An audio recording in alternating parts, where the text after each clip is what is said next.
তোকে আজকে শাহরুখ খানের মতো চুল কেটে দেবো, ঠিক আছে? তোকে বাজার থেকে সবজি কিনে আনতে বলেছিলাম, কেন আনলি না? চম্পা, তো দেখতে পাচ্ছিস না আমি ওর চুল কেটে দিচ্ছি।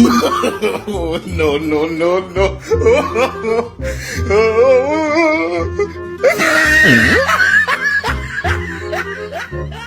মদ খাবি তো আড্ডায় চলাই। চম্পা, আমার কোনো দোষ নেই। এবার তো কি করে যাবে আমিও দেখছি।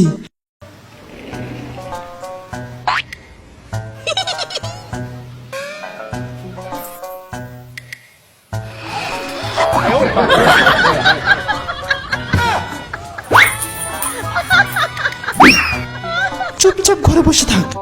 ঠিক আছে, তোকে পরে দেখে নিচ্ছি।